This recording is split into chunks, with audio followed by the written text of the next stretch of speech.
Hi guys, कैसे हैं आप लोग।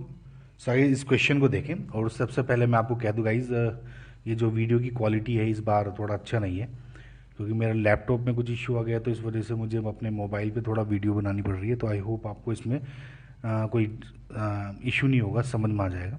कुछ दिन की बात है बस। सो गाइस, क्वेश्चन ये है कि right structures of A and be in this following reaction.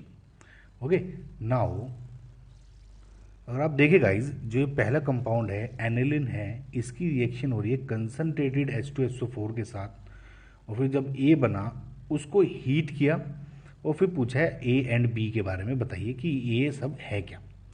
Now guys, सबसे पहले जब भी हम एरोमेटिक कंपाउंड्स के जो रिएक्शंस पढ़ते हैं, और टू बी मोर स्पेसिफिक, जैसे हम बेंजीन रिंग के या बेंजीन के जो दूसरे रिलेटेड जो कंपाउंड्स हैं उनको जब पढ़ते हैं, तो उसमें मेन दो रिएक्शंस हम पढ़ते हैं। एक तो इलेक्ट्रोफिलिक सब्स्टिट्यूशन रिएक्शन, जिसे इस केस में इलेक्ट्रोफिलिक एरोमेटिक सब्स्टिट्यूशन रिएक्शन भी बोलते हैं, राइट।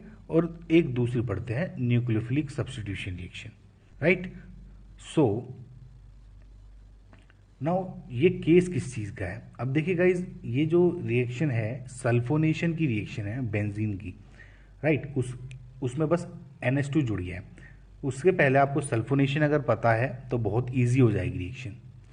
सल्फोनेशन क्या है, अगर मैं सिर्फ रिएक्शन की बात करूँ तो इसमें होता क्या है कि एक बेंजीन रिंग है। जब आप ध्यान दीजिएगा कि कंसनट्रेटेड H2SO4 के साथ रिएक्शन करते हैं और उसके बाद हीट करेंगे तो SO3H ग्रुप जुड़ जाता है और इसे आप सल्फोनेशन बोल देते हैं। ध्यान रखिए गाइस, कंसनट्रेटेड H2SO4 का यूज़ बहुत स्पेसिफिक है।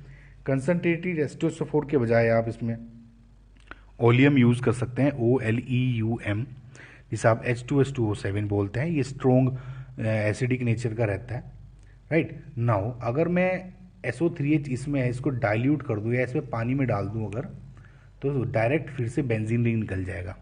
इसकी मैकेनिज्म होता क्यों है, मैं आपको प्रॉपर सल्फोनेशन जो बेंजीन की पढ़ाऊंगा उसमें पढ़ेंगे प्रॉपर तरीके से। लेकिन आप इस पर ध्यान रखें कि अगर कंसनट्रेटेड H2SO4 के साथ हीट हो रही है या H2S2O7 के यानी ओलियम के साथ हो रही है, तो वो SO3H हो जाएगा। पानी डाल दोगे हल्का सा या डाइल्यूट भी कर देंगे, यानी डाइल्यूट कंसनट्रेटेड H2SO4 के साथ भी अगर मैं यहाँ से रिएक्शन करता हूँ तो सिर्फ और सिर्फ ये बेंजीन बन जाएगा पानी की वजह से सिर्फ।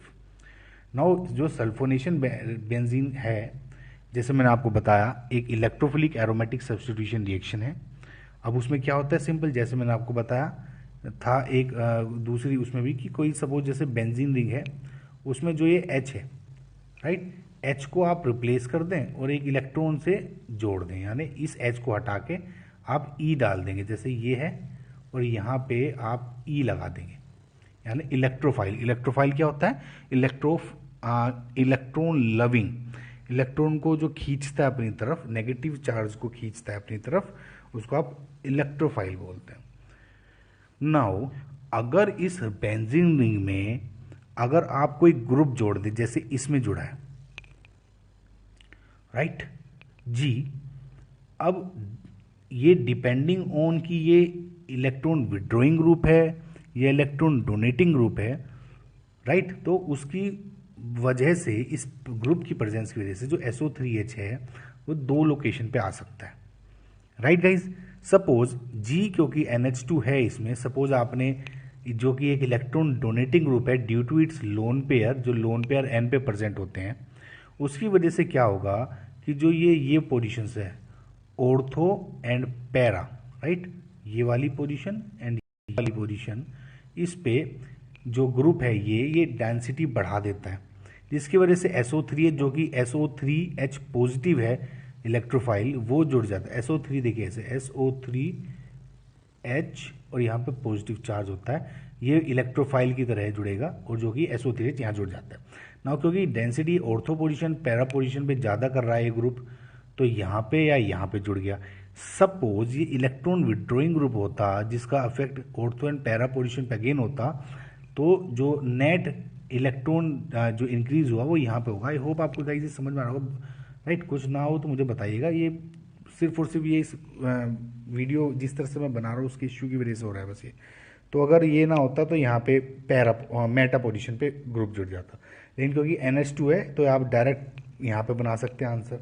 इसका मतलब क्या हुआ कि जो बी होगा आपका फाइनल, तो आप क्या बना सकते हैं, सपोज NH2 है, NH2 अगर मैं यहाँ लिख दूँ जी के बजाय, तो आंसर क्या होगा, या तो ये हो जाएगा आपका या ये वाला हो जाएगा, राइट। एंड मेजर प्रोडक्ट होगा ये वाला, क्यों, क्योंकि ये NH जो SO3H है इसके पास है बल्कि ग्रुप है दोनों, तो बल्कि ग्रुप दोनों आपस में टकराएंगे, अनस्टेबल रहेंगे, यानी जो पैरा पोजीशन पे ग्रुप बनेगा वो ज़्यादा स्टेबल बनेगा।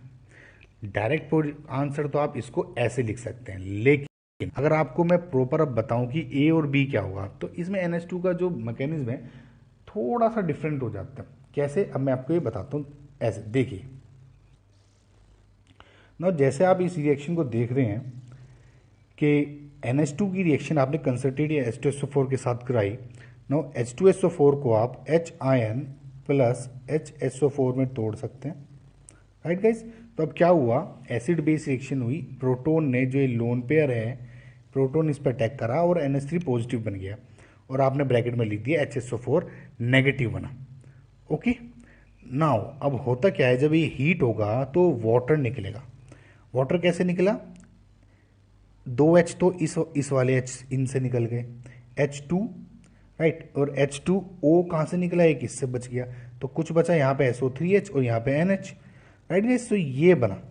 नाउ अगेन क्योंकि हीट हो रहा है, अगेन इसमें रीअरेंजमेंट हो जाता है, ये ग्रुप थोड़ा अनस्टेबल होता है, तो ये जो ग्रुप है यहाँ से टूट जाएगा और यहाँ पे पैरा पोजीशन पे आके अटैच हो जाता है, राइट। तो फाइनल प्रोडक्ट जो आपका बना ये बना।